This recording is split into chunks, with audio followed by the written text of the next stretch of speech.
Салам, hormatlı vatandaşlar, здравствуйте, дорогие туркменистанцы.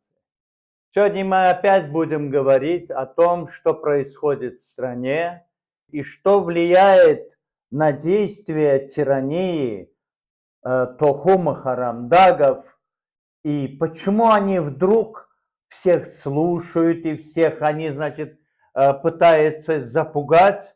На самом деле они просто сами обсираются.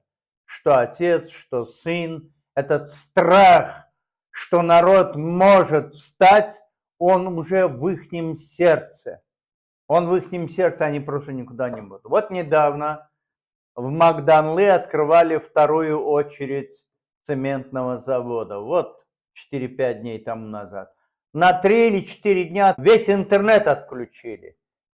Че боишься-то? А? Боишься. А? Теперь посмотрите, что происходит дальше.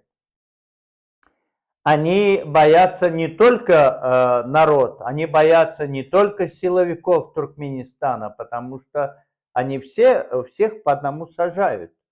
Они перестраховываются. Вот. И теперь силовики тоже, конечно, думают о том, как избавиться от этого, потому что 5 дней работает, зарабатывает, на 10-й день его сажают, а потом вся семья платит за все это. Он боится соседей, ведь многие не в курсе, что вот этим талибанам в Афганистане отдали 100 машин Хайлюкс. 100 машин подарили. Че боишься? Ты что, обязан, что ли? А? Это дипломатия. А почему по программе ВАТАН не передали это? Это взятка такая. Взятка за то, чтобы на вас не наехали. А? Чтобы они не поддержали кого-то. Теперь вот с 1 марта всем сотрудникам бюджетных организаций, студентам запрещено использовать электронную почту. Так теперь только через Санлы ТВ. И то же самое они заставляют расписываться, что значит, вот да, вот я даю слово, если нет, то вот с работы выгоните или очистят и так далее. А что это меняет? Найдут, как это сделать. Но ты делай, не делай, ты все равно никуда не убежишь. Еще один очень интересный момент. Он еще раз закупил прослушивающие машины в США. 20 единиц. И до этого они 50 штук.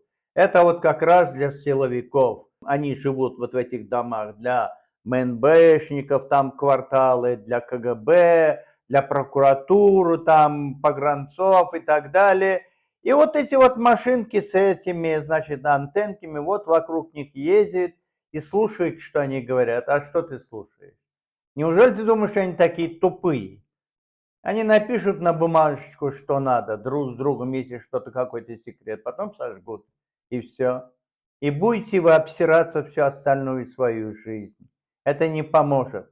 Потому что всех силовиков ты себе в родственники не возьмешь. Вот с этим придурком, с которым ты учился в этом сельхозинституте, за него ты отдашь, да, свою дочь. Ты даже засранец. У тебя же нет столько дочерей, как ты можешь со всеми породниться? Поэтому ты боишься. Этот страх, он мучает их. Они не знают, как себя вести с подчиненными. Они меняют всех руководителей, проводится ротация. Надо, не надо, этот харамдаговский сын, засранец, он меняет сейчас. Вот этих вот прокуроров таскают и так далее. Значит, вот через 2-2,5 месяца где-то снимает этого Гундогдыева. Тот самый Гундогдыев, который у нас, оказывается, Совет Безопасности возглавлял. Тебя тоже убирают за то, что у тебя якобы есть какие-то ошибки в работе. А что дальше будет, еще неизвестно. Но это не меняет ситуации. Ты снимешь его, поставишь другого, но они все вас ненавидят. Они все ждут, когда вы сдохнете. Когда весь ваш клан сдохнет, они ждут.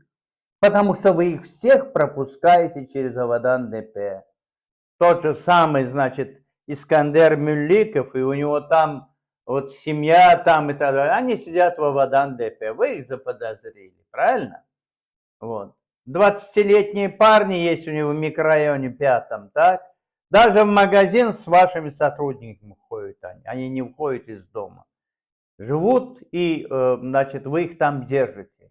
Кого боитесь вы очень серьезно смотрите. Но это же вам не поможет. Потому что беда придет, никто не знает откуда. Потому что весь народ вас ненавидит. И те, кто в мусорках копается, и те, которых вы выгнали с работы, и те, которые уехали из страны и не могут вернуться, и те, которые стоят в очередях за этими паспортами. Предположим, раньше было там 1000 паспортов в месяц, теперь вы 200 даете. Заплатить вам, оказывается, в миграции, это же теперь просто толкучка стала какая-то современная. От 300 до 1000 долларов, чтобы вот в положенный срок в течение месяца получить вот этот вот паспорт зарубежный. Чем вы занимаетесь? Слушайте, там люди есть разные, есть бедные. Кроме того, вы даже это турецкое посольство, которое в Туркменистане, вы даже его ведь направили на эту коррупционную струю. Если раньше там 240-260 долларов стоила, скажем, виза, теперь, значит, нужно 500 долларов платить. Почему? Потому что 2 туркмена у них работают, через них на лапу берут и распределяют. Я хочу обратиться к Харамдагу и его сыну. Что бы ты ни делал, как бы ты ни запугивал этот народ, ты все равно не удержишь. Ты ничего не сделаешь. Нет в жизни такой диктатуры, которую бы не свергли бы, которая не закончилась бы крахом. Да, ваше оружие – страх. Но страх это, он нереален. Реальна только опасность, а страх это выбор человека. И вот те, кто выбирает этот страх, и с каждым днем все меньше и меньше. Потому что вы сейчас по отношению к народу в ситуации, когда народ фактически ведет себя уже как загнанный в угол, и он в отчаянии будет кидаться и спасать себя. Вот до чего вы довели народ. Священный месяц Араза я всему туркменскому народу желаю, чтобы Аллах принял ваши молитвы, ваши просьбы, чтобы счастье и благополучие пришло в ваш дом, все ваши просьбы услышал Аллах, чтобы все мы вместе освободились от тирании и могли жить в свободном, независимом государстве. Выращивать детей, не где-то там пытаться искать за рубежом работу.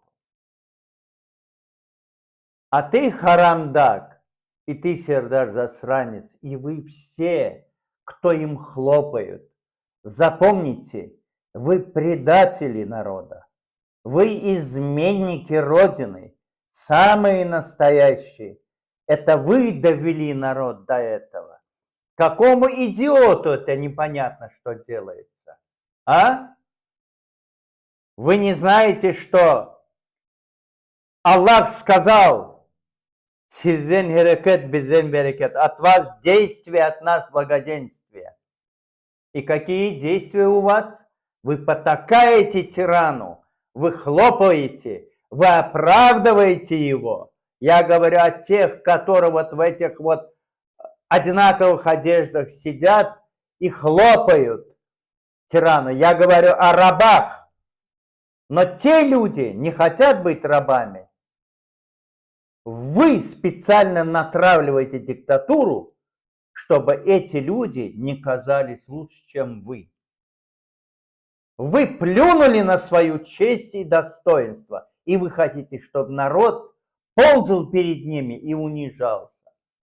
И Аллах покарает вас всех за это.